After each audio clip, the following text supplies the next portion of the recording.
ভাইজান দাঁড়াও। লজ্জা করে না তোমার ছোট ভাইয়ের বউর সাথে ঘরে ঢুকতে? তুমি যদি আমার ভাই না হতো না, আজকে তোমার আমি এখানে পুঁতে ফেলতাম।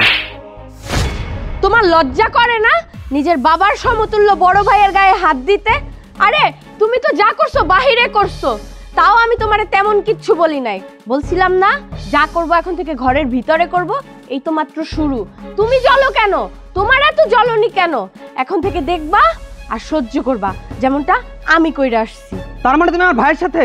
চুপ, একদম চুপ।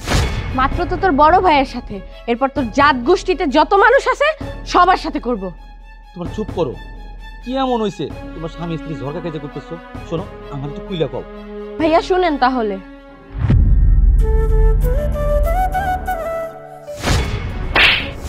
আমি তোকে পুরো গ্রাম খুঁজতেছি, আর তুই কি নাই পুকুর ঘাটে মেয়ে নিয়ে ফষ্টি নষ্টি করতেছস?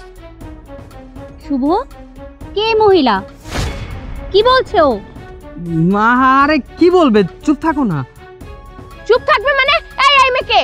আরে এই মেয়ে রাস্তাতে যাচ্ছিল, হঠাৎ করে মেয়েটাকে চিনি না, বিশ্বাস করো, হঠাৎ করে বললো চোখে একটা ময়লা পড়ছে, আর সেটা আমি পরিষ্কার করে দিতেছিলাম, তাই না? কি? তুমি আমাকে চিনো না? সত্যি করে বলো, এই মহিলা কে? এই মেয়ে, ও কি বলবে? আমি বলছি, তুমি শুনো। ও আর আমি 3 বছরের হাজবেন্ড ওয়াইফ। ও তোমার সাথে পরকিয়া করতেছে। কি? তোর ঘরে বউ থাকা সত্ত্বেও তুই আমার সাথে পরকিয়া করছস? আমি যদি জানতাম তুই বিবাহিত, কখনো আমি তোর সাথে রিলেশন করতাম না। আর আমারই ভুল, আমি কেন না জেনে না শুনে আমি তোর সাথে, তোর মতো একটা খারাপ ছেলের সাথে রিলেশন করেছি। দেখ, আমি তোকে আজকে সাফ সাফ বলে দিচ্ছি, তোর সাথে আমার এখানে সবকিছু শেষ। তোকে এখানে আমি ব্রেকআপ করে গেলাম। ও তো চলে গেছে। তুই এতদিন বাহিরে মেয়েদের সাথে প্রেম করে নষ্টামি করে আমাকে যতটুকু কষ্ট দিছিস, তার থেকে ডবল কষ্ট আমি তোকে দিব। তোর 14 গোষ্ঠীতে যত মানুষ আছে সবার সাথে আমি উল্টাপাল্টা করব, এবং কি তোর ঘরে উল্টাপাল্টা করব আমি। ভাইয়া, আপনি না বলছিলেন আপনার এই ভাই মানুষের মতো মানুষ হইছে? শুনলেন তো তার কাহিনী। আসলে ভাই, আমার জীবনের সর্বোচ্চ বড় ভুল ওরে বিয়ে করা। দাঁড়াও তুমি। এত বড় সাহস! এই আমি তো এইভাবে মানুষ করছি?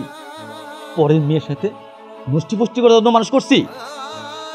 সারা জীবন কষ্ট করে রক্ত পানি করিয়া তোর আমি মানুষের মতো মানুষ বানাইছিলাম। আজকে কি শুনলাম এটা? হ্যাঁ, কি শুনলাম? বাবা মা তো অনেক আগে চলে গেছে, তোর এতটুকু থুয়ে গেছিল, কোলে পিঠে করে আমি মানুষ করছি।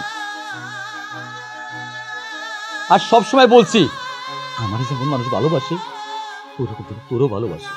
আর আজকে কি শুনলাম? তোর ভাই না রে, তুই তো একটু নষ্টা বলা। তুই আমার ভাই হতে পারিস না। তুই এই মুহূর্তে আমার বাড়ি থেকে চলে যাবি। কি হলো, যাস না কি লিগা? যা না ভাইজান, ও কেন চলে যাবে? চলে গেলে আমিই চলে যাব এখান থেকে। ওর মতো নষ্টা দুশ্চরিত্রা লোকের সাথে আমি সংসার করতে পারবো না।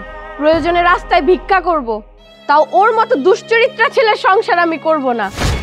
আরে তুই কার গায়ে হাত তুলছিস?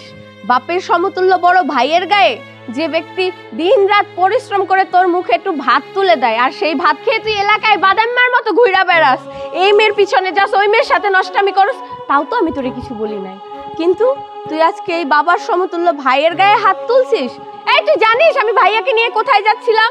ভাইয়া মাঠ থেকে আসছে, কাজ করে, তোর মতো বাদাম্মাগিরি করে আসে নাই। ভাইয়া কটা ভাত চাইছিল আমার কাছে, তাই আমি ভাইয়াকে নিয়ে ঘরে যাচ্ছিলাম।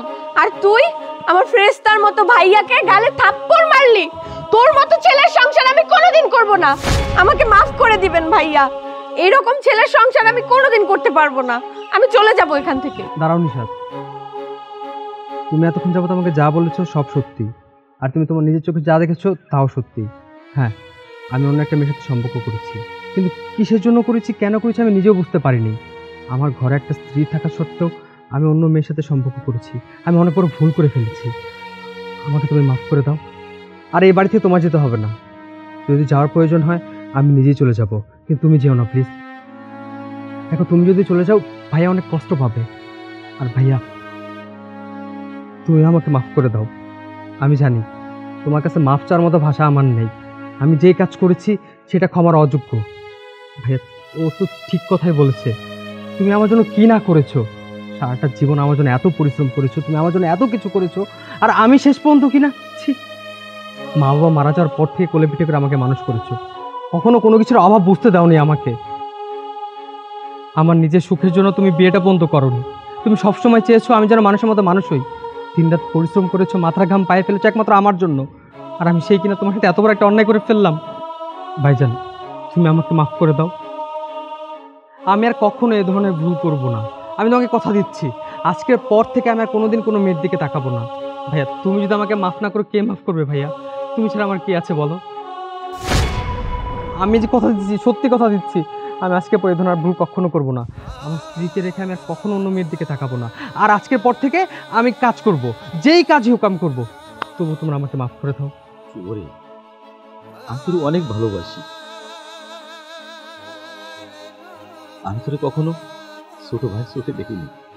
আমি আমার সন্তানের মতো আদর করছি, সন্তানের মতো দেখছি। আজ পর্যন্ত তোর লেগে বিয়েটাও করি নাই কেন? আমি যদি বিয়ে করি, আমার বউ তো তোরে না দেখতে পারে, তোর তো কষ্ট দেয়, তোর লেগে বিয়েটাও করি নাই কেন? তোরে বিয়ে দিছি, তুই ভালো থাক, সুখী থাক, শান্তির থাক। আজকে যা শুনলাম আমি অনেক কষ্ট পাইছি। শোন, সাফ সাফ কয়ে দিতেছি, যদি আর কোনো দিন কোনো সময় দেখি বা শুনি, আমি তোকে ভাই বলে পরিচয় দেবো। কারণ ভাই বলে পরিচয় দিয়ে আমার বাবা মার আত্মায় কষ্ট করতে পারবো না। দেখো বৌমা, ওর কথা তুমি রাগ করো না। আমি যে শুনতে পারছি, যতটুকু শাসন করে শাসন করছি। ওরে তুমি কষ্ট দিও না, ওরে কষ্ট দিলে আমি শুতে পারবো না।